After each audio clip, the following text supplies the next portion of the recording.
wasta'inu bis-sabri was-salah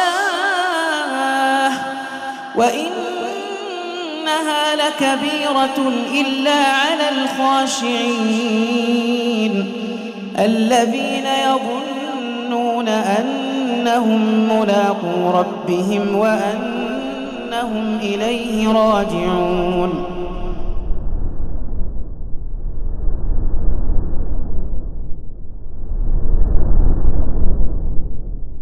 Pada pertemuan lampau kita membahas tawasul yang disyariatkan dan tawasul yang dilarang. Tawasul yang dibolehkan yaitu yang pertama kalau di halaman 40 yaitu bertawasul dengan atau melalui nama-nama Allah dan sifat-sifat Allah. Seperti berkata ya Allah, ya Rahman, ya Rahim.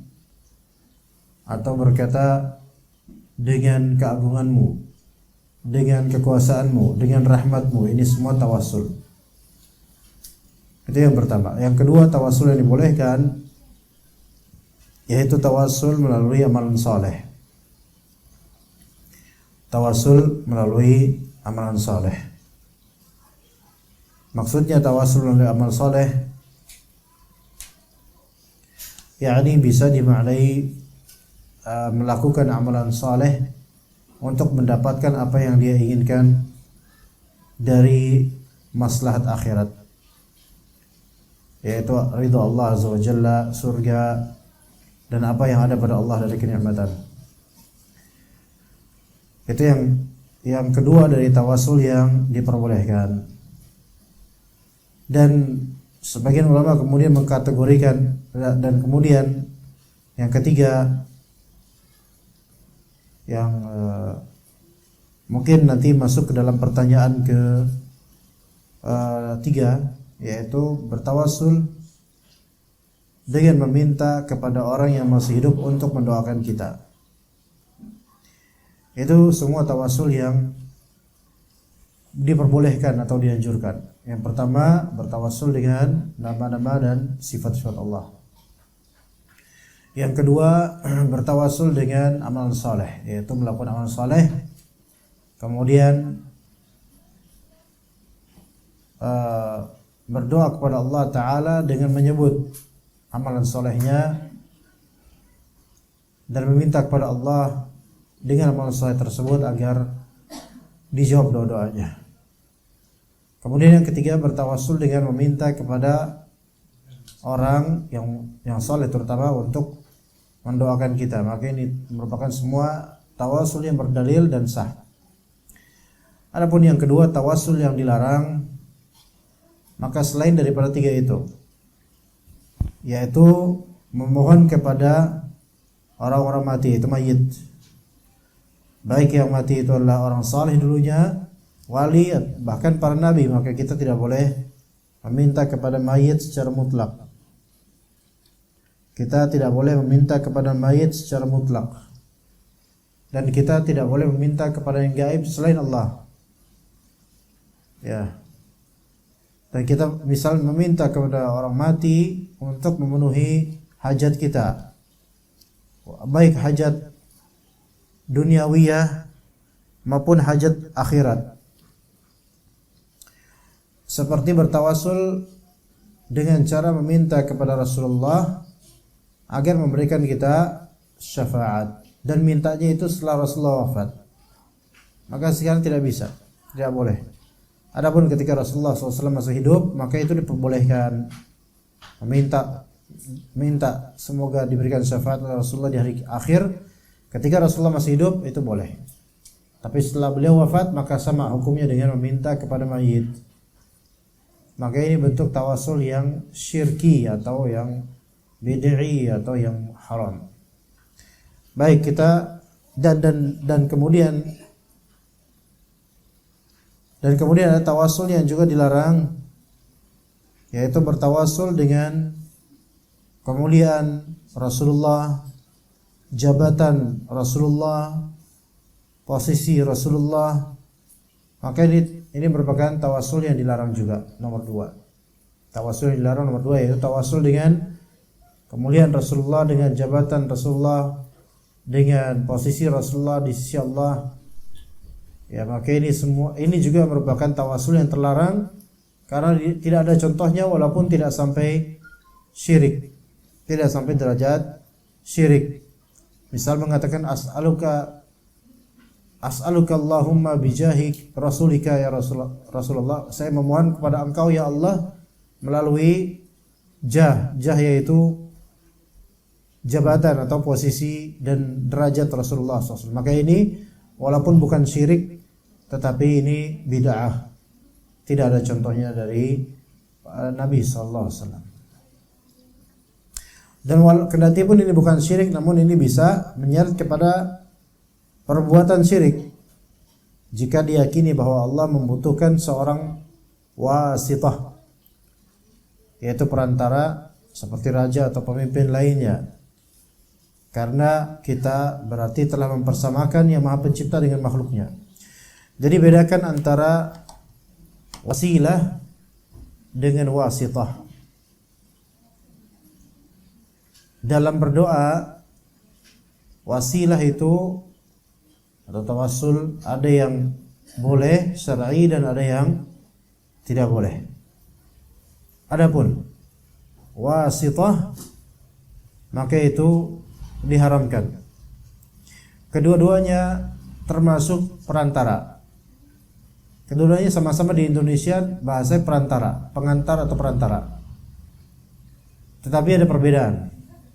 Wasitah itu penengah antara dua belah pihak, makanya disebut wasit, karena di tengah antara dua belah pihak. Adapun wasilah itu yang mengantarkan hingga sampai. Ya, memang ada kemiripan, tapi apa perbedaannya? Perbedaannya bisa dilihat di halaman 44. Pertanyaan kedua, apakah doa itu memerlukan perantara manusia? Nah, ini maksudnya perantara manusia itu wasithah. Adapun pertanyaan ketiga, bolehkah kita meminta kepada orang yang hidup untuk mendoakan kita? Ini wasilah. Itu beda ya. Apakah doa itu memerlukan perantara manusia? Ini maksudnya wasithah, dan itu tidak boleh. Pertanyaan ketiga, bolehkah meminta kepada orang yang hidup untuk mendoakan kita? Ini wasilah, bertawasul dengan orang yang hidup untuk minta doa, mendoakan kita. Bisa dipahami nggak? Loh, bedanya cuma hidup dan mati doang loh. Iya. Tapi kalau misalnya meminta kepada yang meminta kepada yang mati, maka ini maksudnya adalah wasithah, yaitu mengadakan perantara antara Allah dan manusia dalam mengabulkan doa, dalam berdoa manusia. Adapun kalau misalnya meminta kepada orang yang masih hidup, maka ini menjadikan amalan meminta kepada orang masih hidup ini sebagai tawassul, yang mana itu juga terjadi di zaman Nabi SAW dan Nabi SAW tidak mengingkarinya. Maka ini wasilah yang diperbolehkan. Kita baca dulu. Pertanyaan kedua, apakah doa itu memerlukan perantara manusia, itu wasithah antara manusia dengan Allah? Maka jawabannya adalah tidak, sama sekali tidak. Tidak. Ini yang dimaksud wasithah. Maka tidak boleh ada anggapan adanya wasithah antara manusia dengan Allah Azza wa Jalla dalam berdoa. Yakni begini. Ketika kita ini mengkiaskan Allah Azza wa Jalla seperti raja atau bos besar atau menteri atau pemimpin dunia, yang mana orang-orang besar seperti ini tidak mungkin kita bisa langsung bicara dengannya, dan tidak akan sampai pernyataan atau permintaan kita kepada mereka tanpa adanya wasithah, yaitu penengah antara kita dengan raja-raja ini. Kita nggak bisa ngobrol langsung dengan Pak Jokowi memberikan aspirasi, melainkan pasti harus dengan wasithah. Kalau memang keduniaan, kemanusiawian antara raja dengan manusia biasa, itu mungkin terjadi seperti itu. Dan kenyataannya memang seperti itu. Tidak bisa, seorang raja biasanya tidak bisa sembarangan menerima masukan dari rakyatnya, dari orang kecil. Biasanya pakai orang dalam. Nah, orang dalam ini namanya wasithah. Entah berapa banyak, entah berapa seri, entah berapa tingkatan, pokoknya ini namanya wasithah namanya. Wasithah yaitu penengah yang ada di antara orang kecil dengan rajanya ini. Maka bertanya, apakah doa, manusia berdoa itu memerlukan hal seperti tadi? Tidak. Apakah harus doa itu harus ada wasithah, memerlukan wasithah? Apakah untuk dijawabnya doa harus ada wasithah? Tidak. Maka kata Allah Azza wa Jalla di surat Al-Baqarah 186, "Wa idza sa'alaka 'ibadi 'anni fa inni qarib." Dan apabila hamba-hambaku bertanya kepadamu tentang aku, maka jawablah bahwasanya aku, yaitu Allah Ta'ala, itu qarib. Dan kata Allah, "Ujibu da'watad da'i idza da'ani." Aku akan menjawab doanya orang yang berdoa jika dia berdoa langsung minta kepadaku. Artinya orang ini tidak memerlukan orang atau tidak memerlukan pihak gaib, wasithah. Karena dengan menganggap bolehnya ada wasithah berarti ada makhluk gaib, makhluk yang gaib yang menjadi perantara. Entah itu rasul yang telah wafat, entah itu wali atau orang saleh yang telah wafat, entah itu malaikat yang dekat pada Allah. Maka itu bisa menjadi, bagi mereka bisa menjadi wasithah. Maka ini syirik, ya, menjadikan mereka sebagai wasithah. Malah Allah Ta'ala merintahkan, aku akan jawab doa mereka jika mereka berdoa langsung kepadaku, tanpa apa? Tanpa wasithah. Dan kasus wasithah ini berbeda dengan kasus tawasul atau wasilah kepada orang yang masih hidup, kita minta didoakan oleh dia. Ini namanya tawasul, bukan tawassul atau bukan menjadikan seseorang sebagai wasithah. Kenapa? Karena manusia ini masih hidup, dia berdoa sama seperti kita. Tidak seperti anggapan kita kepada yang sudah gaib, yang mana kalau misalnya kita nitip doa pada mereka, maka mereka akan menghadap Allah langsung. Ya. Taib. Kemudian Nabi sallallahu alaihi wasallam bersabda, "Innakum tad'una sami'an qariban wa huwa ma'akum." Sesungguhnya kalian memohon kepada Zat yang Maha mendengar dan Maha dekat, dan Dia senantiasa bersama kalian dengan ilmunya. Dari dua dalil ini, maka kita menganggap orang yang menganggap doa itu akan semakin terjawab kalau misalnya ada wasithah dari kalangan gaib seperti wali yang sudah wafat, orang saleh yang sudah wafat, atau nabi yang telah wafat. Maka orang ini telah berburuk sangka kepada Allah dari beberapa sisi.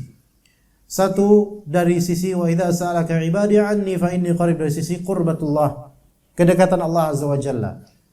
Suudzon pada kedekatan Allah, menyangka bahwasanya Allah itu tidak dekat, menyangka bahwasanya Allah Ta'ala itu jauh dengan ilmu dan pendengarannya. Kemudian konsekuensi kedua kalau menjadikan wasithah dari mayit dan semisalnya, yaitu suudzon kepada pendengaran Allah Azza wa Jalla. Seolah-olah Allah Ta'ala tidak mau dengar dirinya kalau misalnya dirinya langsung meminta pada Allah. Jadi harus pakai wasithah berupa rijalul ghaib atau orang-orang saleh yang telah wafat dan semisal itu. Dan juga suudzon kepada Allah dari segi kebersamaan Allah. Wa huwa ma'akum, dan Dia senantiasa bersama kalian dengan ilmunya. Ya, maka orang yang meminta kepada mayit dengan alasan, baik mayit itu adalah Rasulullah SAW atau orang-orang saleh, dengan alasan kalau melalui mayit ini maka cukuplah kita doanya, insya Allah dijawab. Adapun kalau misalnya belum melalui mayit-mayit ini, maka sepertinya kurang, kayak enggak dijawab. Maka ini dia telah suudzon pada kedekatan Allah, suudzon akan pendengaran Allah, dan suudzon akan kebersamaan Allah Azza wa Jalla. Begitu. Seolah-olah Allah itu dikiaskan seperti makhluk. Kalau misalnya kita jauhan sama raja di istana sana rajanya, atau presiden ada di istana negara, kita menyuruh dari sini, ya betul jauh, itu satu. Bukan suudzon kalau ini memang benar jauh, makanya kita butuh pengantar atau perantara. Kemudian yang kedua, Ya nggak kedengeran lah kalau misalnya kita ngomong di sini kepada presiden karena jauh. Maka kita butuh pengantar. Ya. Yang ketiga, ya tidak sedang bersama kita karena ya presiden ada di sana, kita ada di sini. Makanya kita butuh apa? Orang dalam untuk memberikan atau menyampaikan aspirasi kita. Ini namanya wasithah. Dalam hal seperti ini boleh. Ya. Tapi kalau tentang Allah, Allah itu maha dekat. Allah itu maha mendengar. Dan Allah itu bersama dengan seluruh makhluknya. Dan Allah Ta'ala mengetahui segala suara hati makhluknya. Maka tidak perlu adanya apa? Adanya wasithah. Adapun untuk tawassul wasilah, tujuan dari wasilah yang syar'i adalah untuk menguatkan doa, untuk menguatkan jawaban, bukan untuk supaya lebih didengar oleh Allah Azza wa Jalla. Allah Ta'ala tetap mendengar orang yang ikhlas berdoa walaupun tanpa sebutan-sebutan tawassul. Baik, kita ke pertanyaan nomor 3.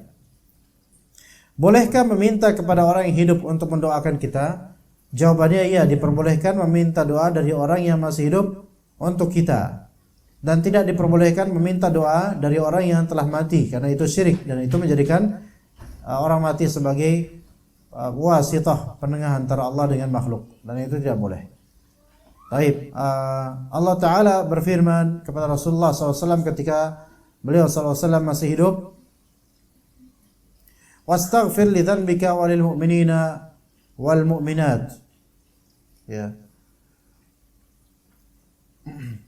Dan mohonlah ampunan bagi dosamu dan bagi dosa orang-orang mukmin laki-laki dan perempuan.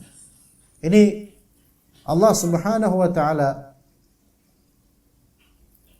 mengatakan fa'lam annahu la ilaha illallah wastaghfir li dhanbika walil mu'minina wal mu'minat. Maka ilmuilah bahwasanya tiada yang berhak disembah melainkan Allah, dan wahai Muhammad, mohonkanlah ampunan bagi dosamu sendiri dan bagi dosa-dosa orang mukminin dari kalangan laki-laki dan perempuan. Ini menunjukkan bahwa saya mendoakan kebaikan pada orang lain dan ampunan untuk orang-orang beriman yang lainnya itu sesuatu yang disyariatkan oleh Allah Azza wa Jalla kepada Rasulullah dan kepada umatnya.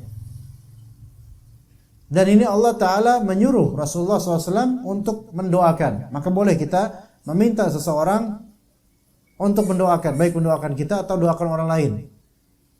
Ini dalilnya. Ya, misal ada di antara saudara kita belum punya anak, kemudian kita bilang ke saudara lainnya, kamu doainlah itu adik kamu supaya punya anak. Maka ini boleh. Ya, enggak masalah, masa enggak boleh, ya kan?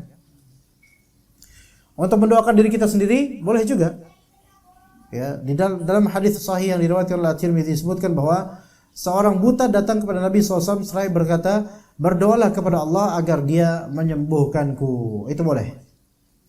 Ya, berdoalah kepada Allah agar Allah menyembuhkanku, itu boleh. Taib, meminta didoakan oleh orang itu diperbolehkan dengan beberapa kriteria atau syarat. Dengan beberapa syarat. Yang pertama, orang itu adalah muslim dan diusahakan saleh. Orang itu adalah muslim dan diusahakan saleh. Lawannya berarti apa? Kafir. Minta didoakan oleh orang kafir, justru mereka yang seharusnya minta didoakan oleh kita supaya dapat hidayah. Ngapain minta didoakan orang-orang kafir? Kafir, tolong doakan saya supaya saya lulus ujian. Ini ngapain? Mendingan doa sendiri. Orang kafir dia doa minta sama siapa? Sama selain Allah. Kalaupun sama Allah Ta'ala, tata cara doanya enggak benar. Maka ngapain minta didoakan sama orang kafir? Jadi syarat yang pertama atau kriteria pertama yaitu apa? Muslim dan usahakan saleh. Artinya kalau bisa jangan sembarang orang. Walaupun ya selama muslim enggak masalah, cuman orang soleh, orang yang ngerti cara doa, orang yang faham dengan doa itu ya lebih afdal, karena selain lebih dekat, pemahamannya terhadap doa itu lebih membuatnya terkabul insyaallah. Itu syarat pertama. Kemudian syarat yang kedua, diperbolehkannya hal ini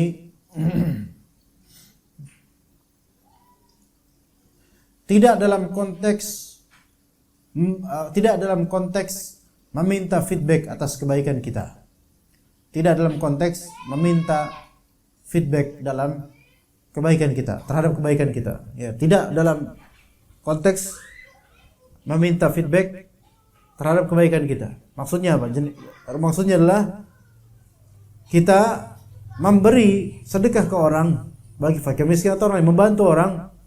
Kemudian setelahnya kita bilang apa? Doain saya ya, saya soalnya mau ini. Nah.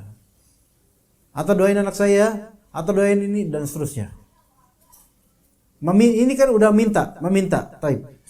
Memberi kemudian meminta feedback, ini mengurangi keikhlasan dalam memberi. Mungkin tidak sampai derajat dosa besar atau enggak. Hanya saja ini mengurangi apa? Mengurangi keikhlasan dan mengurangi pahala. Dan juga kadang-kadang di beberapa kasus ya bisa mengurangi tawakal kadang-kadang.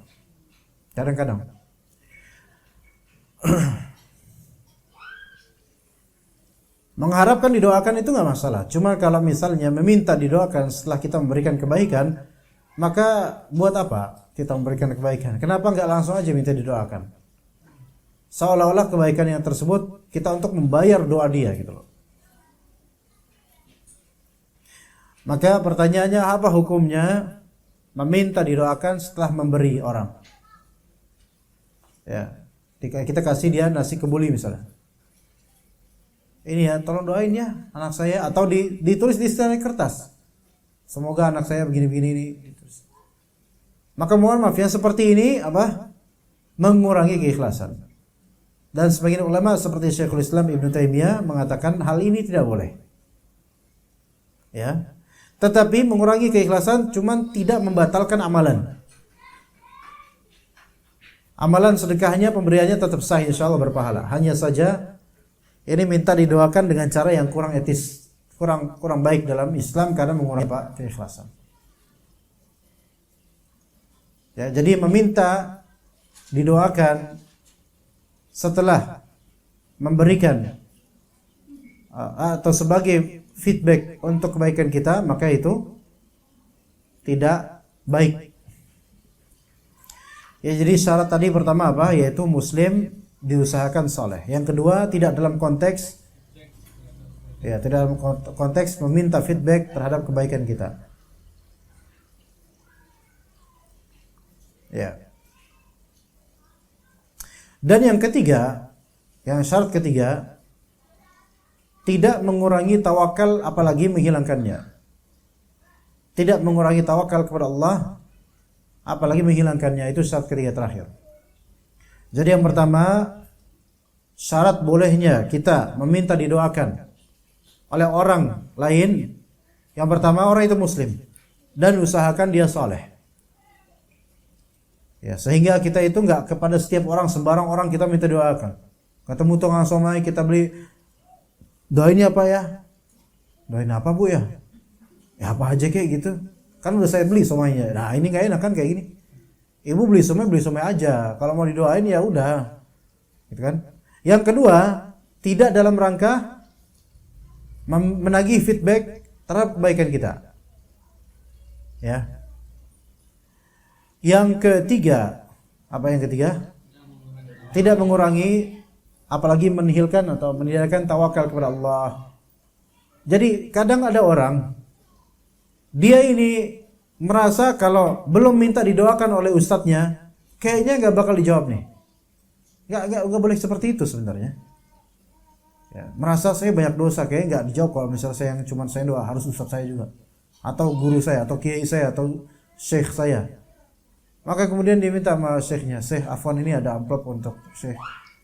Mohon maaf Syekh, ini anak saya lagi gini.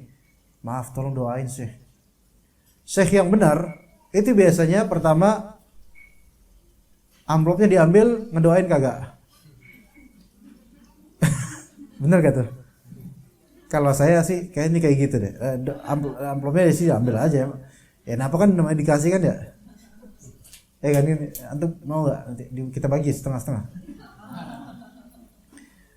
Ya amplopnya diambil, ngedoain enggak di depannya. Kita bilang antum kalau memang mau minta doakan ngomong aja tanpa harus membayar doa ini dengan amplop. balikin dulu amplopnya. Kasih nanti aja, nanti besok-besok baru kasih saya. Sekarang ya udah saya doain. Jadi kadang-kadang di tradisi kita, kadang-kadang ada yang datang ke rumah ustadznya atau kiainya, kemudian memberikan buah-buahan banyak, diselipin amplop di situ, dibuka 1 juta, masya Allah, seneng kan? Ya. Kemudian sebelum pulang muridnya itu bilang, maaf Ustadz, ini tolong doain siapa gitu lagi ini. Sebenarnya sih nggak perlu sampai beramat tangan seperti itu kalau mau minta doakan. Lihat di hadis-hadis, yaitu Rasulullah SAW, para sahabat minta doakan sesuatu tanpa memberi apapun sebelumnya. Iya, bertanya kepada Rasulullah SAW tanpa memberi apapun sebelumnya. Ya kau mau doa, minta doain kholas. Kau mau bertanya tanpa harus digerbangi dengan amplop atau semisalnya, atau karangan bunga atau apa, parcel. Parcel. Iya, ngomong aja gitu. Tolong doain saya, udah seperti itu. Dan kalau misalnya dai-nya atau ustaznya atau kiainya atau tokohnya ini melihat orang ini kebiasaan atau khawatir kebiasaan nanti minta didoakan, maka berhak guru ini untuk memberikan pelajaran bagi muridnya ini. Tidak, kamu doa sendiri dengan tawakal pada Allah. Boleh kayak gitu. Di sini menolak mendoakannya bukan karena kesombongan, melainkan karena khawatir dia akan menjadi kebiasaan. Tuman nanti minta doain terus sehingga hilang tawakalnya kepada Allah. Harus mengandalkan siapa? Ustadznya. Kadang-kadang orang itu belum tentu tulus mendoakan pihak lain. Bisa jadi lebih tulus diri kita mendoakan diri kita sendiri kepada Allah Azza wa Jalla. Itu lebih afdal sebenarnya. Cuman kadang kita merasa pengen lebih kuat doa kita, yaitu dengan meminta kepada orang yang kita anggap baik dan saleh untuk mendoakan kita. Ya, begitu. Maka seperti itu fikihnya insyaallah. Kalau bisa sih jangan dibiasakan. Ya, karena minta didoakan itu kan menjadi beban buat sebagian orang. Ya, doain ya. Aku mau ini nih, doain ya gitu. Orang yang dititipin doa bingung. Gimana, Cak? Doain apa gitu.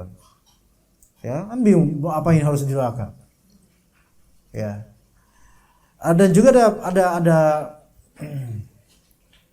ada salah satu pembahasan, apa hukumnya jika dititipkan doa atau salam. Maksudnya apakah wajib untuk kita tunaikan atau dianjurkan tidak sampai wajib? Para ulama berbeda pendapat. Ada 2 pendapat. Mengerti gak kasusnya, masalah ini, mengerti gak? Kan kadang kita dititipin doa. Doainnya supaya gini-gini, doainnya nanti kalau di Mekah umroh tuh biasa itu. Ya Pak, sebut nama saya ya. Emang kamu siapa sebut-sebut gitu kan? Sebut nama saya nanti, tolong. Iya. Iya. Sebut nama saya. Waktu umrah juga berkali itu, doain Anda Ustaz ya, doain Anda. Doain apa? Bingung kan kita mau doain apa? Mau doain cepat mati gitu atau gimana? Doain apa gitu. Ya doain supaya istiqomah, supaya dan seterusnya. Sementara konsumen banyak. Kita lebih perhatian kepada yang mesen barang daripada yang minta didoakan. Akhirnya lupa. Ngerasa bersalah jadinya. Ya selama ini orang waktu itu minta didoain. Ya, antum lagi di Mekah Ustaz? Iya. Doain anak Ustaz. Ya salam gimana? Doain apa ya? Ntar lupa. Udah ngebawa jemaah udah lupa dah dengan orang yang bukan jemaah. Ya, lupa. Tapi ada yang keinget kalau misalnya orang itu dekat, kita kenal dekat, kita ingat oh dia minta doain atau dia memang kena musibah, kita tahu kita doain.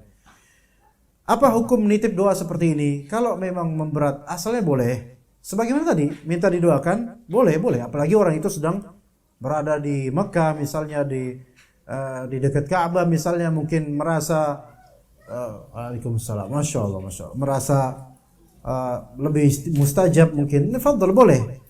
Tapi kalau dirasa memberatkan orang itu, ya jangan bebani orang. Ayo, kembali ke pertanyaan tadi. Kalau kita yang menjadi objek minta didoakan atau objek penitipan salam, apakah wajib bagi kita untuk menunaikan atau tidak wajib? 2 pendapat ulama. Yang pertama mengatakan wajib untuk kita tunaikan. Ya. Wajib untuk kita tunaikan. Ya. Yang pendapat kedua, hukum asalnya adalah tidak wajib melainkan dianjurkan. Taib. Alasannya kenapa kau yang wajib? Yang ulama yang mewajibkan mengatakan karena itu adalah amanah. Kata Nabi SAW, adil amanata ila mani itamanaka. Tunaikanlah amanat kepada orang yang memberikanmu amanat. Itu dalil pendapat pertama. Pendapat kedua mengatakan adalah apa? Tidak wajib. Alasannya adalah itu memang semi amanah, tetapi itu adalah pembebanan orang yang sebenarnya kita ini tidak berkewajiban untuk memenuhi pembebanan tersebut. Terlebih kalau di masa biasanya hal-hal itu terkesan remeh dan biasa. Dan kita ini sudah punya urusan sendiri, maka tidak wajib untuk kita menuntaskan apa yang dia inginkan. Karena apa? Karena amanah yang dititipkan olehnya bukanlah amanah berupa material dan hak. Seperti barang, dititipin motor, ya, dititipin laptop. Kalau itu jelas wajib untuk kita jaga.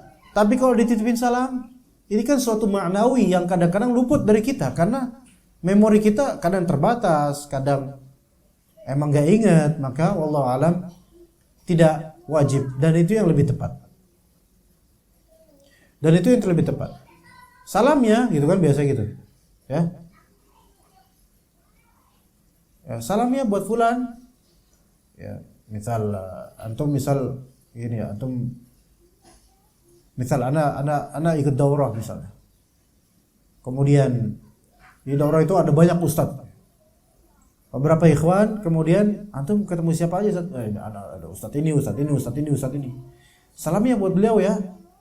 Anda tahu dong, antum punya nomornya enggak? Ada. Ya udah langsung aja salam sama beliau, kan gampang. Kenapa harus sama ana? Ana harus cari gitu ke kamarnya, tok. Assalamualaikum. Ustaz, ada salam Ustaz dari Pak Akh ini. Kata Ustaz, siapa ya? Akh fulan, dia nitip salam ke antum. Siapa ya? Akh fulan. Akhirnya kan kita yang kesel sendiri kan? Iya. Makanya kadang basa-basi kan, makanya nggak sampai wajib kita tuh tunaikan itu. Udah basa-basi, kita kena, kita titipin, kita serahin, kita yang kebingungan. Ustadznya yang disalamin juga bingung, siapa ya? Bentar, tapi kayaknya saya tahu tuh orang tuh. Tapi siapa ya? Akhirnya diskusi habis jam untuk ngupas itu ikhwan yang nggak jelas. Iya. Ya, jadi kalau nitip salam, kalau memang maksudnya basa-basi, yaitu uruf kita lah ya. Kalau memang maksudnya persahabatan untuk semakin familiar, semakin erat ukhuwahnya, mungkin baik. Tapi kalau misalnya kita tahu bahwasannya kalau kita nitip salam ini ke fulan, melalui fulan itu bakal memberatkannya, sebaiknya jangan. Minta didoakan, sebaiknya jangan. Kalau membebani ya, sebaiknya jangan. Apalagi kalau kita udah punya nomor WhatsApp objeknya atau bisa telepon langsung. Iya. Jadi kita nitip salam, Ustaz, tolong titipin salam ke Ustaz fulan ya Ustaz ya. Ya, insyaallah. Ntar akh tersebut kemudian ngecek ke Ustaz tujuan. Afwan Ustaz, Assalamualaikum. Anda tadi nitip salam sama Ustaz fulan, kira-kira udah disampaikan belum? Ini orang, kalau ada orang kayak gini nih ya. Ini murid Budiman. Iya, Jakarta Ciamis ya. Oke. Jadi tadi itu fikihnya tentang masalah itu. Jadi ketika dititipin salam ya, atau tadi mintain doa, maka asalnya adalah tidak wajib, kecuali jika kita sudah menyebutkan janji untuk menunaikannya, maka ini menjadi janji, karena ini menjadi wa'ad. Kata Nabi SAW, al-wa'du dainun, janji adalah hutang. Kalau misal sudah menjanjikan dengan mengatakan insyaallah ana doain antum, maka wajib tunaikan. Insyaallah ana sampaikan, maka wajib tunaikan. Kalau misalnya dia berkata insyaallah ana sampaikan, tapi dalam hatinya dia apa? Bodoh amat dah. Maka ini insyaallah versi versi kurir ekspedisi. Ini paket. Ya. Kalau mengatakan insyaallah tapi dalam hati naudzubillah min dzalik, maka ini enggak boleh. Insyaallah di lisan tapi merasa enggak bakal mau nunaiin, maka ini bohong, berarti ini bohong. Ya, seperti itu. Jadi kalau misalnya kita sudah mengatakan ketika orang nitip salam atau doa, iya nanti saya doakan insyaallah, maka ya harus ditunaikan. Kecuali dengan kalimat-kalimat yang ada ihtimal, ada posibilitas iya atau tidak, seperti Ustaz nanti tolong doain ya ketika di Mekah. Gitu jawabannya. J gitu. J kan iya di sini kan maksudnya bisa sebagai apa? Responda saja, bukan mengatakan iya saya akan melakukannya, tapi J ini baik. Oke, seperti itu. Makanya seperti ini masih dalam bahasa kita masih ada posibilitas iya atau tidak. Adapun kalau dengan lengkap, iya insya Allah nanti ada doain pas sudah di depan Ka'bah tuh. Nanti lihat aja bakal tak doain yang terbaik buat antum. Wajib bagi dia untuk sesuai ucapan menunaikannya. Jadi hukum asal menunaikan titipan salam dan doa itu sunnah. Kecuali menjadi wajib kecuali jika sudah menjadi janji yang tertuliskan atau sebutkan dengan lisan. Ya. Tapi memang hal kayak gini tuh sering lupa. Minta didoakan, minta titip salam itu sering lupa. Iya enggak? Istri misalnya atau suami ketika ziarah minta titip ya buat ibu mertua, titip salam ya buat, itu sering kali lupa tuh. Iya enggak? Iya. Pak suami lagi jalan kemana, istri yang pesan titip kue ya, nah itu lebih lupa lagi tuh. Iya, enggak Putra? Enggak, enggak, alhamdulillah, masya Allah, mantap ini ya. Iya. Baik, berdoalah kepada Allah agar dia menyembuhkan. Maka di sini ada beberapa sahabat yang meminta kepada Rasulullah SAW untuk mendoakannya. Ya, maka dianjurkan untuk mendoakannya kalau bisa segera, biar tidak berlarut jadi titipan. Taib. Kalau misalnya titipan berupa barang, ya masalah kan sekarang, ya titipan. Misalnya kalau misalnya umrah atau pergi kemana, oleh-oleh, itu repot. Tolong belikan ini ya, belikan itu ya. Kalimatnya gak enak. Tolong belikan ini ya, belikan itu ya. Kan belikan kan gak enak ya. Tolong nitip belikan itu mungkin masih. Tapi kalau belikan itu emang siapa kamu gitu? Belikan ini, belikan itu.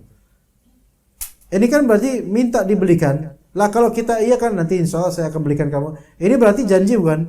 Janji. Tapi kalau misal sudah menjadi janji, maka wajib itu jelas. Adapun kalau cuman minta tolong, hak kita untuk iya atau tidak. Kalau misalnya tidak, ya udah bilang tidak, afwan, sibuk. Misalnya dinas ke Lombok, kemudian ada orang, saya boleh nggak nitip terasi Lombok? Ya, afwan nih terasi Lombok, udah nggak sempet ke pasar. Ayolah, kata dia, bisa lah di bandara nanti ada terasi Lombok dijual. Emang terasi Cakung susah emangnya? Ya. Sebaiknya sih kita itu jangan menyusahkan orang kalau memang kita tahu orang itu banyak urusan dalam safar, udah safar dibebanin lagi kan. Syukur-syukur kalau dibawa oleh-oleh, alhamdulillah. Kalau enggak, ya kenapa enggak bawa gitu kan. Oke, kemudian kata Syekh di sini dalam kitabnya, pertanyaan keempat, ada pertanyaan dari luar enggak? Mas Bro. Ada, ini terakhir insyaallah. Pertanyaan keempat, apakah tugas Rasulullah itu? Tugas Rasulullah itu apa? SAW. Tugas Rasulullah SAW adalah untuk menyampaikan risalah agama. Allah Ta'ala berfirman, Ya ayuhar Rasul, balligh ma unzila ilaika min rabbik. Wahai Rasul, sampaikanlah apa yang diturunkan kepadamu dari Rabbmu. Ya, sampaikan, tabligh, balligh. Dan Nabi SAW bersabda ketika menanggapi sahabat yang berkata, kami bersaksi bahwa engkau telah menyampaikan risalah. Maka kata Nabi SAW, Allahumma syhad, ya Allah saksikanlah. Jadi tujuan atau tugasnya Rasul adalah menyampaikan. Wallahu a'lam. Kita sampai pertanyaan keempat saja. Insyaallah kita lanjut pada pertemuan berikutnya halaman 46. Insyaallah taala. Kita dengar pertanyaan. Nah, kalau di sini ada pertanyaan boleh itu. Kalau di sini ada pertanyaan mungkin. Kita gantian. Oh gantian, fadhal. Pertanyaan pertama Ustaz. Assalamualaikum warahmatullahi wabarakatuh. Waalaikumsalam warahmatullahi wabarakatuh. Apa Ustaz izin bertanya di luar tema mengenai press release yang dikeluarkan Dewan Fatwa baru-baru ini, salah satunya mengenai bisnis badal umroh dan haji. Karena apakah kita diperbolehkan untuk mengambil fee dari badal umroh? Karena saat ini saya menjadi agent marketing salah satu travel umroh. Jazakallahu khairan.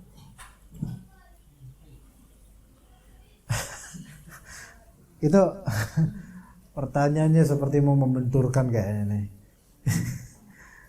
Gimana nih? Emang Dewan Fatwa gimana jawabannya? Dewan Fatwa gimana jawabannya? Antum tahu apa sih antum? Gimana Mas menurut jawabannya? Belum dengar jelas. Pak, gimana jawabannya? Dimas, atau Dimas apa? Gimana jawabannya? Yang gak ada jawaban loh, gak ada yang tahu. Coba jawabannya gimana? Sampaikan ke saya jawabannya gimana? Menghindari apa? Ya. Ntar minum dulu. Biar lancar jawabnya.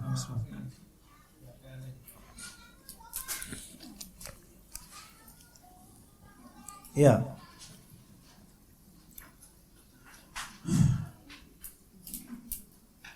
Gimana ya? Sebenarnya pahit bicara ini. Ya. Makanya, tapi ini teh manis ya. Oke. Pahit hati bukan pahit mulut ya. Jadi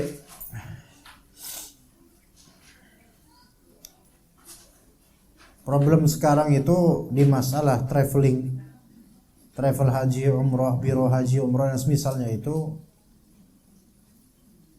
yang mana itu semua berkaitan dengan hati dan juga ketergantungan dengan dunia.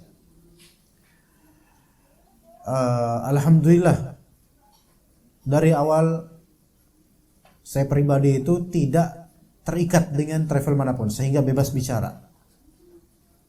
Ya. Bebas bicara tanpa bermaksud menjatuhkan, tapi maksudnya adalah untuk mengingatkan sebenarnya. Dan sebagai seorang hamba kecil yang punya fokus di dunia perdagangan, duit ya maksudnya, dan punya fokus di dunia ilmu, itu dua segmen yang kita tuh ngerti gitu loh. Mana orang yang memang mau ke ilmu, mana orang yang memang murni bisnis. Walaupun pakai label ibadah, ilmu dan semisal, itu ketangkep gitu loh. Sangat ketangkep. Dan umumnya travel, baik ownernya, pegawainya, itu ya murni keduniaan. Umumnya murni keduniaan. Tentu kita nggak mungkin menyebut individu atau grup atau enggak. Ini umumnya. Ini bisa disaksikan oleh orang-orang yang benar-benar dia pengen ke ilmu dan amal, dan dia udah berkecimpung di dunia seperti ini, dan dia merasakan pahit dan jahatnya sebagian atau banyak dari orang-orang, baik dari segi travelingnya, ownernya atau pegawainya atau mutawifun, para mutawifnya, yang dan seterusnya. Suatu ketika saya bilang sama ada seorang ummahat yang dari dulu sering bantu saya untuk dakwah, alhamdulillah, masya Allah beliau dan suaminya.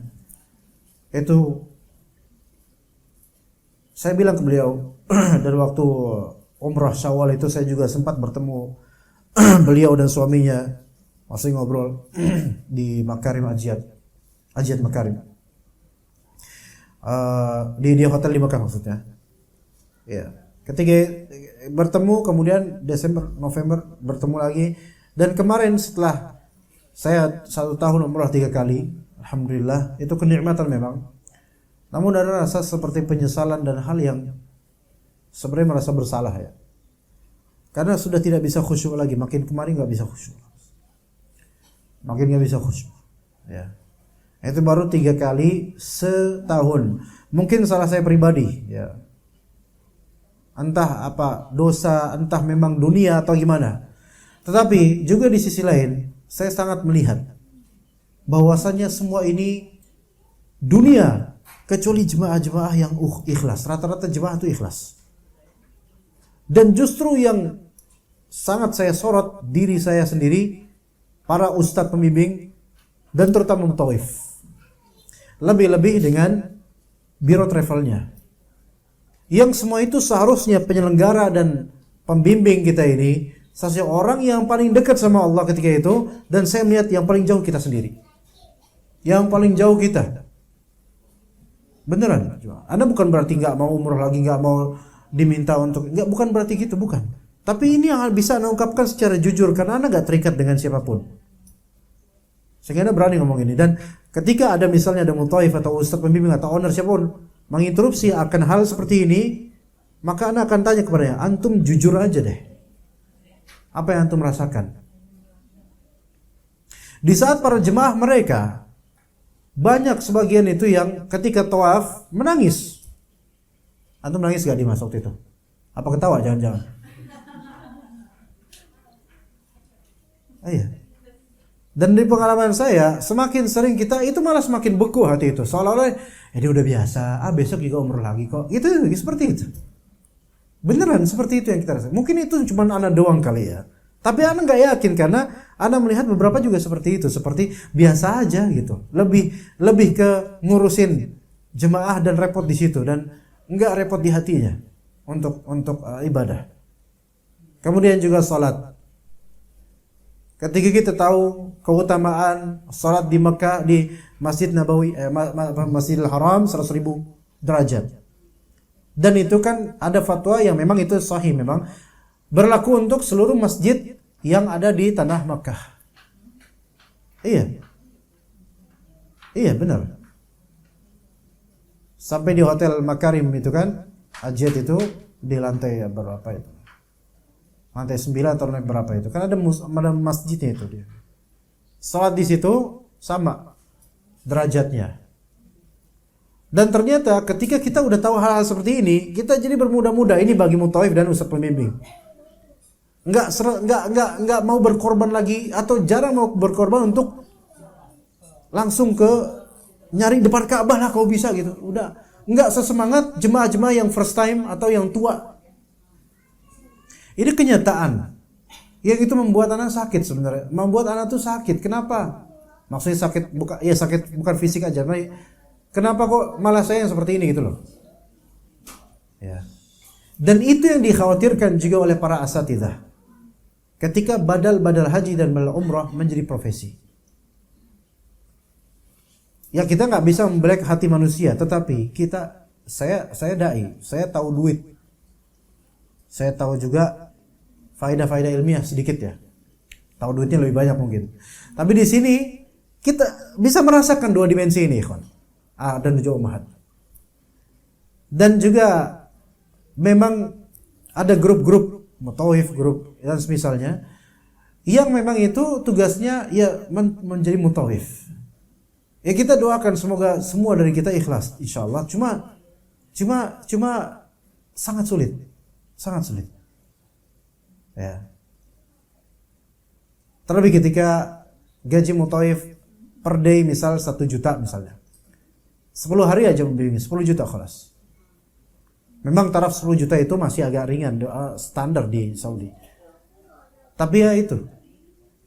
Kalau setiap 1 bulan mutawif yang Masya Allah biasanya bisa 3 kali umrah. 3 kali mengurus travel. 3 kali. Itu minimal bisa. Bisa seperti itu. Bahkan ada yang sampai hampir 4 kali. Artinya di sini ini profesi. Dan banyak dari mutawif itu visanya visa belajar.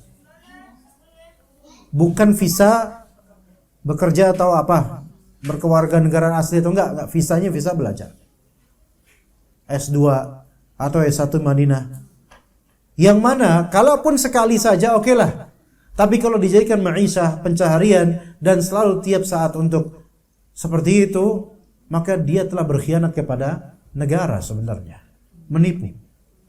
Di mana berkah penghasilan? Dan penghasilannya bisa sebulan, jujur aja, sebulan, apalagi kalau yang terikat dengan travel dan udah dijadikan anak emas oleh ownernya, itu bisa puluhan juta sebulan, puluhan juta.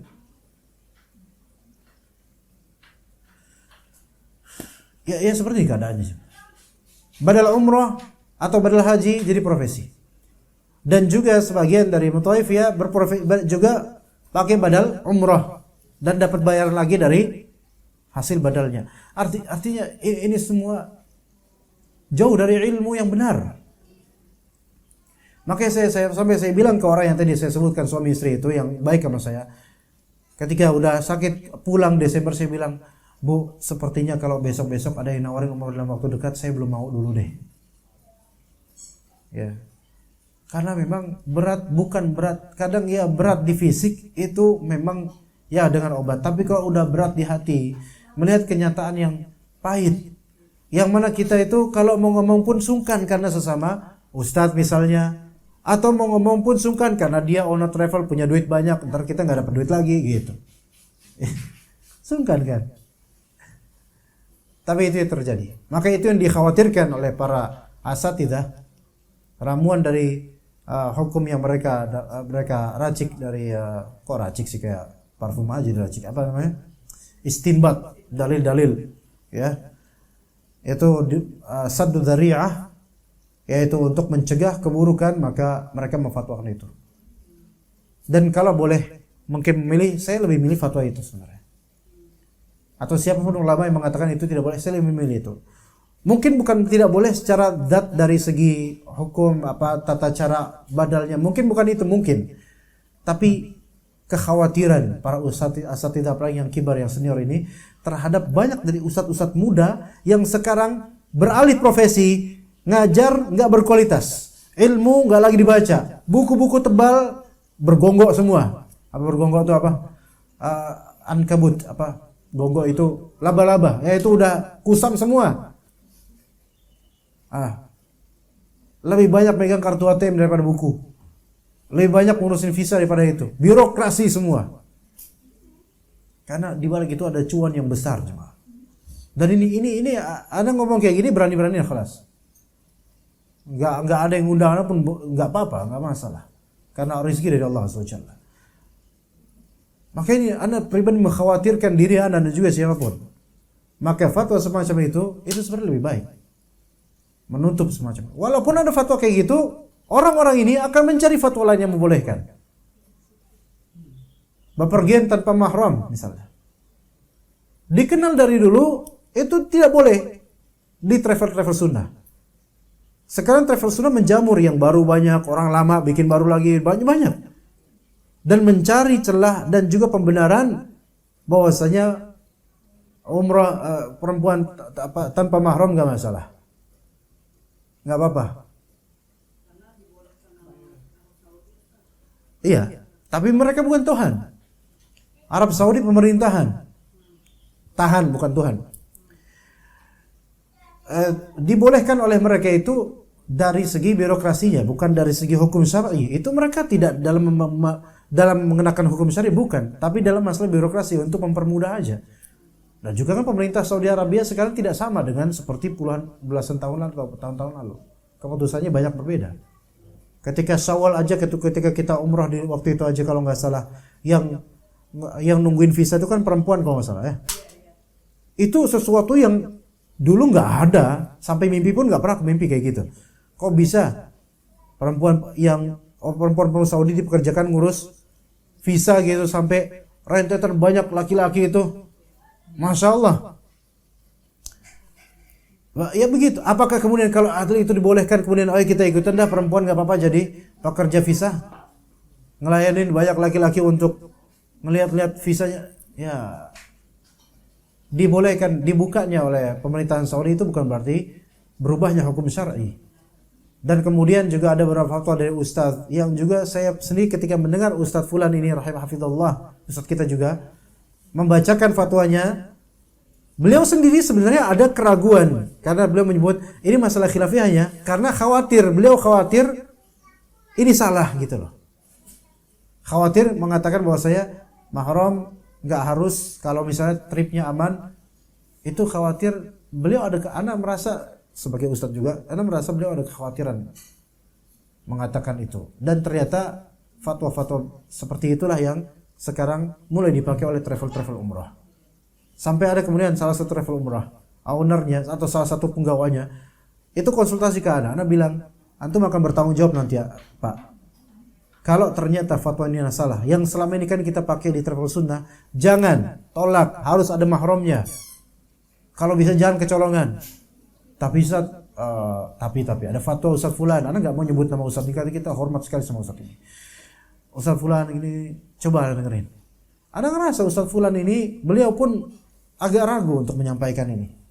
Nggak begitu tegas gitu langsung nyampein, nggak. Ada kekhawatiran. Dan anak merasa kalau bisa dihapus itu fatwa seperti itu. Karena akan terjadi kebocoran nanti banyak di travel sunnah. Dan memang itulah yang sekarang menjadi fitnah, yaitu banyak perempuan-perempuan pengen independen jalan sendiri. Karena kalau butuh mahram, double dong, duit lagi, lama lagi. Nah, begitu. Ya. Dan juga itu yang membuatkan semakin laku itu nantinya. Akhirnya apa yang terjadi? Terjadilah seperti itu. Ana bilang ke beliau ya, salah satu penggawa, salah satu travel, kalau antum pakai fatwa ini, ya, nanti kemudian travel sunnah yang lain ikutan, dan ternyata ini ada suatu kesalahan, maka antumlah yang akan bertanggung jawab di hadapan Allah nanti. Maka anak lepas. Dan ternyata ketika anak membimbing itu, ada satu perempuan yang itu nggak ada mahramnya. Loh, kok bisa kayak gini, Pak? Jawabannya qadarullah. Semua jawaban qadarullah. Kalau qadarullah mah qadarullah semua. Ntar ada yang mati juga qadarullah. Begitu. Makanya anak bilang, aduh, anak nggak mau dulu deh sekarang. Anak mikir jernihin hati dulu deh untuk bisa ke sana lagi. Karena ngelihat kenyataan ini. Memang kenyataan ini mungkin kelak susah dihindari. Sehingga tidak mungkin kita bisa umrah kecuali pasti ada hal-hal seperti ini. Tapi seenggaknya kita harus siap-siap nafas dulu deh untuk melihat kenyataan. Dan kita mengingkari dengan qalbu kalau misalnya nggak bisa dengan lisan. Ya begitu. Begitu. Panjang jawabannya. Sebenarnya kalau mau panjang 2 sesi jam itu anak bisa jawab ini. Karena Masya Allah ini. Memang saat kenyataannya itu memang ada saudara anak nggak tanpa mahram tapi bayar ke travelnya 300.000. Travelnya gimana Pak? Bayar ke travel 300.000. 300.000 untuk pesan Ya, sebagai mahramnya. Ah. Mahramnya nggak ada, cuman sudah bayar. siluman, pesan siluman. Kalau dulu siluman mahram. Mahramnya nggak ada, kan Iya. harus bayar itu. Tapi sekarang kan nggak perlu kayak gitu Pak. Lanjut karena pemerintahan Saudi udah nggak mensyaratkan itu lagi. Makanya di visa-visa itu nggak ada lagi mahramnya siapa, nggak ada lagi. Iya. Terus kan kalau misalnya mau badal, misalnya kita mau membadalkan mertua Allah gitu, atau Iya.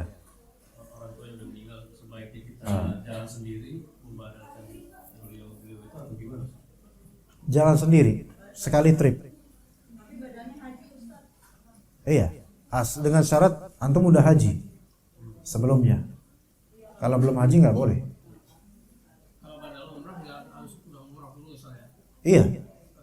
Iya, seperti Badal itu. itu nggak wajib, Maksudnya baru nggak wajib gimana? maksudnya hukumnya nggak wajib gitu, maksudnya bukan kayak sholat atau haji bila mampu gitu. Iya, nggak wajib. Nggak wajib. Kalau misalnya memang orang ini nggak mampu, maka belum jadi wajib. Cuman ya tentu baiknya dibadal. Atau dia bernazar dan nggak mampu, maka wajib ditunaikan kalau nazar. Selama ada yang mampu. Ya. Siapa yang ngomong ini? Ya. Lebih afdol. lebih afdol. Ya ini kan pihak travel dan beberapa orang-orang di sana kan mereka kan oportunis. Mumpung di musim haji, maka mereka berkumpul banyak untuk menjadi orang yang membadalkan.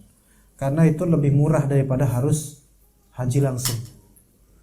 Memang dengan syarat ini orang yang dibadalin memang udah nggak mampu secara tenaga, oke. Atau udah meninggal, itu boleh. Iya. Tapi kan jadinya apa? Jadi bisnis nanti dari orang-orang yang ikhwan kita yang sedang bermukim di sana, jadi mereka rata-rata kuliah. Bukan pekerja, karena kalau pekerja mereka itu nggak bakal boleh untuk fokus di haji umrah. Karena mereka kan fokus di pekerjaan mereka. Misalnya dia jadi tukang sate, pasti nukang sate mulu, nggak ada waktu buat jadi pembimbing umrah atau mutawif. Begitu.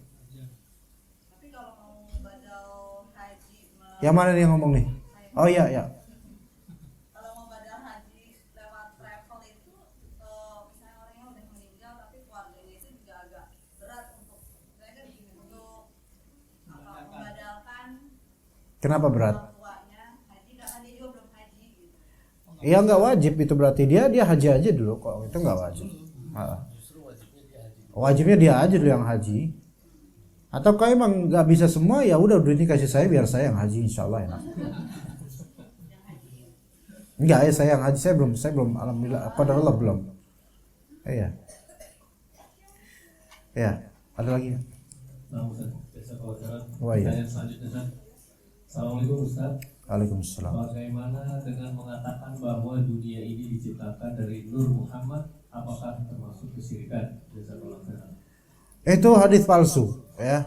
Penyebab dunia ini diadakan karena Nur Muhammad. Ini hadis palsu. Cahaya Muhammad.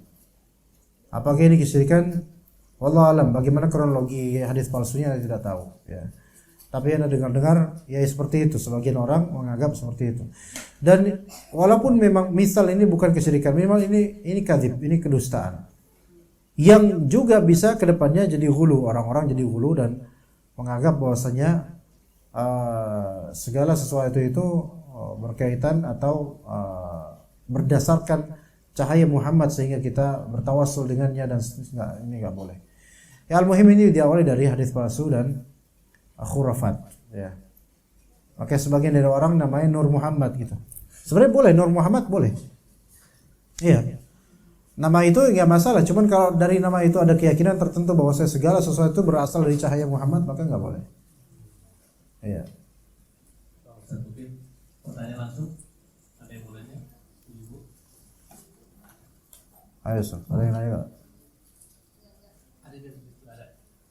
Kalau gitu lanjut dari chat lagi, satu lagi. Iya. Assalamualaikum Ustaz. Waalaikumsalam. Bagaimana hukum tradisi yang suka memberi amplop kepada jamaah sholat mayit? Apakah boleh kita jamaah yang menyolati mayit tersebut untuk menerima amplop itu? Emang kayak gitu ya? Berapa? Nggak boleh. Karena amplop itu berasal dari baik amplop ataupun beras. Nggak boleh. Karena semua itu adalah melanggar sunnah Nabi SAW dan tidak sah sebagai sedekah. Karena itu tidak boleh seperti itu. Ya. Melainkan yang diperintahkan oleh Nabi SAW untuk malah warga lah yang memberi makan atau memberi bantuan dan mengayomi mereka, keluarga mayit. Jadi tidak boleh baik kita untuk menerima baik beras maupun amplop secara mutlak. Lebih-lebih kalau dikaitkan dengan kita telah menyolati mayitnya, maka ini seolah-olah menggaji amalannya. Jangan. Ya. Menggaji amalannya, buktinya yang dikasih hanya yang sholatin aja. Yang enggak sholatin, buktinya Anda enggak dikasih. Ya kan? Yang nyolatin doang. Yang enggak nyolatin, enggak dikasih. Seneng enggak yang nyolatin? Seneng. Iya, udah enak, dapat duit, dapat beras. Banyak-banyak aja deh yang mati kok kayak gini gitu kan. Iya. Makanya orang yang paling berbahagia dengan kematian saudaranya itu yang ahli tahlilan itu. Iya, karena selalu ada event-event baru. 40 udah ada lagi, haulan ada lagi. Iya, ustadz-ustadz itu makanya ustadz-ustadz yang versi pengisi kajian di tahlilan seperti itu mangkal kalau misalnya ada orang yang bid'ahkan tahlilan. Kenapa? Karena omset mereka berkurang. Jadi jadwal ini berkurang, audiens berkurang. Apalagi kalau ditanyain dalil marah itu. Maka nggak boleh kita untuk menerima itu sebagai bentuk pengingkaran terhadap kemungkaran ini. Kalau kita nerima berarti kita mengamini kemungkaran ini. Ini berbeda dengan menerima amplop dari hasil ngajar atau kajian. Karena ngajar atau kajian bukan kemungkaran. Atau afan. Karena memberikan baik mukafah, ganjaran, ucapan terima kasih untuk orang yang mengajar kita itu bukan kemungkaran. Adapun ini kan dalam konteks apa? Ini keluarga mayit yang ya malah jangan mengeluarkan apapun. Iya, karena mereka ini dalam konteks apa? Dalam konteks berduka cita itu pertama. Dan yang kedua dalam konteks ini sedang harus pembagian harta waris ke depannya. Karena boleh jadi uang-uang itu berasal dari uang mayit yang itu harusnya jadi warisan. Ini nggak boleh. Coba tanya aja tuh yang bagi-bagi waris. Ini uang dari mana? Oh ini uangnya mayit almarhum. Nggak boleh. Ini harus dikembalikan dulu ke ahli waris. Iya, dibagi-bagian dulu. Atau sebenarnya hutangnya ada nggak gitu loh. Ini malah harus bagi-bagi. Harus ngerti dulu fikihnya gitu. Gitu Pak.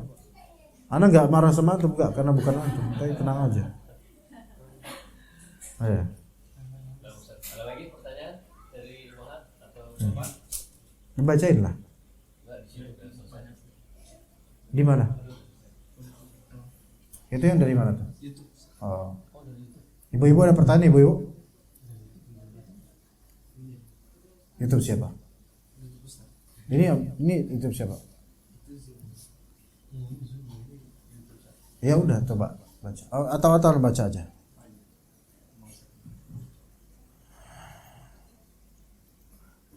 Fanisat izin bertanya bisa. Man kana yu'minu billahi wal yawmil akhir falyakul khairan aw liyasmut. Hah? Hah? Masya Allah, ini nama akunnya man kana yu'minu billahi wal yawmil akhir falyakul khairan aw liyasmut. Masya Allah. Kalau pakai bahasa Arab lagi, ada harokatnya, nama aja Masya Allah, nama YouTube-nya tuh. Kalau minta ampun kepada, jadi berantakan ini bahasanya apa? Gimana ya? Kalau minta ampun kepada menyampaikan kepada Allah, apakah ini Allah dengan melalui atau agar Nabi bid'ah atau syirik? Apa sih? Ini bingung Anda bacanya nih. Coba, fadal baca. Assalamualaikum, Afwan, izin bertanya Ustaz. Kalau meminta ampun kepada Allah dengan melalui atau agar Nabi SAW menyampaikan kepada Allah, apakah ini bid'ah atau syirik?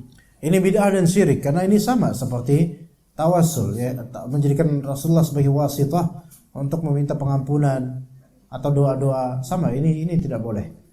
Tapi kalau kepada orang yang masih hidup maka boleh. Baik, yang kedua gimana? Bagaimana? Yang kedua, bagaimana mengkompromikan nas Quran surat Fatir ayat Bukan mengkompromikan, mengkonfromikan. Mengkonfromikan nas Quran surat Fatir ayat 14, menafikan menjawab doa dengan hadis Rasulullah SAW menjawab salawat dan salam yang bersalawat kepada Nabi. Baik. Ya, surat Fatir 14 yaitu in tad'uuhum la yasma'u du'aakum walau sami'u mastajabu lakum. Jika kalian menyeru mereka itu tidak mendengar doa-doa kalian. Walau sami'u, kalau mereka mendengar doa-doa kalian, mereka tidak bisa menjawab. Ini ada dua penafsiran ulama. Tafsiran pertama, ini berkaitan dengan berhala. Tafsiran kedua, ini berkaitan dengan mayit di kuburnya, di alam barzakh. Tafsiran pertama, berkaitan berhala. Jika kalian menyeru berhala-berhala itu, mereka berhala nggak mendengar apa-apa. Kalaupun mereka bisa dengar, berhala bisu, nggak bisa ngomong apa-apa. Itu makna pertama. Tapi bukan itu yang dimaksud. Bukan itu yang diinginkan di pertanyaan kedua ini. Yang kedua, in tad'uhum la yasma'u du'aakum, jika kalian berdoa minta kepada mayit-mayit di kubur, di barzakh, mereka enggak dengar doa-doa kalian. Walau sami'u, kalaupun mereka mayit-mayit ini mendengar doa kalian, astajabu lakum, mereka tidak akan menjawab doa kalian. Itu sahih. Dan itu sahih. Lalu bagaimana mengkompromikan dengan apa yang di hadis Nabi SAW, sallu alayya fa inna salatakum tablughu alayya, atau kama qala Nabi SAW, selawatlah kalian kepadaku, sesungguhnya selawat kalian itu sampai kepadaku. Oke. Dan juga Rasulullah menjawabnya. Baik. Jawabannya adalah yang pertama, tidak akan pernah ada ta'arud atau pertentangan antara ayat dan hadis. Itu yang paling harus kita yakini. Pertama itu. Yang kedua, bahwasanya ketika bisa jadi jawaban yang kedua, yaitu ini berlaku umum untuk mayit dan dikecualikan kekhususan Rasulullah SAW dalam masalah salawat itu bisa. Yaitu untuk segala permintaan dan ucapan mayit nggak bisa dengar kecuali Rasulullah SAW hanya dalam urusan salawat. Itu mungkin bisa. Dan kenapa nggak bisa kalau Allah Ta'ala membisahkan itu? Kenapa nggak bisa kalau Rasulullah SAW mengabarkan itu di hadisnya? Maka kita hanya sami'na wa ta'na, kita inqiyad, kita menerima dan kita percaya apa yang Rasulullah SAW kabarkan sesuai dengan hadis. Dan tidak kita bagaimanakan, karena ini alam barzakh beliau. Karena kalau kita logikakan dengan logika kemanusiaan yang sederhana kita dan lemah ini, Rasulullah kan yang selawat kan banyak setiap waktu. Berarti di alam barzakh setiap waktu itu Rasulullah menjawab terus selawat, dengerin selawat terus. Ya itu kan menurut antum apakah kayak gitu persisnya? Allahu a'lam, kita serahkan aja, itu gaib. Udah kalau gaib ya udah serahkan aja. Gak usah terlalu berkecimpung di dalamnya karena kita belum pernah ngerasain. Antum nanti insya Allah tahu, tapi mati dulu nanti baru ngerasain gimana di dalam barzakh. Iya. Ada begitu. Itu jawaban yang kedua. Setelah yang pertama, tidak ada pertentangan antara ayat dan hadis. Jawaban yang kedua, ayat berlaku umum semua mayit dikecualikan dengan hadis Nabi SAW, yaitu Rasulullah SAW di barzakh itu untuk khusus untuk bersalawat, maka beliau lakukan itu. Begitu. Ya. Sama seperti misal orang di alam barzakh itu imma dapat nikmat kubur, imma dapat azab kubur. Kalau udah nikmat kubur kan udah enak gitu. Dan enggak perlu beramal kan? Enggak perlu beramal. Tapi dalam hadis Nabi SAW, Nabi Musa alaihissalam salat di kuburnya, salat di alam barzakh. Pernah dengar enggak?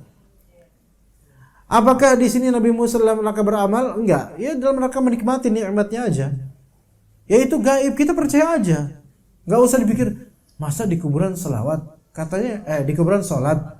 Itu gimana caranya di dalam tanah salat? Ya antum kan pakai logika tanah antum. Ya kita nggak tahu di alam barzakh kayak gimana. Ya kalau Rasul kabarin ya udah percaya aja. Begitu kan Dimas kan? Benar nggak apa yang ngomongin? Atau nggak dengar? Iya kayak gitu. Ya seperti itu ya. Jadi wahai man kana yu'minu billahi wal yawmil akhir falyaqul khairan aw liyasmut. Ya seperti itu. Jadi benar wahai man kana yu'minu billahi wal yawmil akhir, dan seterusnya sampai akhir hadis ya. Taib, ya seperti itu. Dan wallahu a'lam. Ya. Ya enggak usah gimana-gimanakan di logika. Seperti tidak mustahil bagi Allah untuk menjadikannya terjadi dan memampukannya. Enggak mustahil bagi Allah azza wa jalla. Taib, cukup sampai situ insyaallah ya. Wassallallahu ala nabiyyina Muhammad wa ala alihi wa sahbihi ajma'in. Subhanakallahumma bihamdika asyhadu an la ilaha illa anta astaghfiruka wa atubu ilaik. Assalamualaikum warahmatullahi wabarakatuh.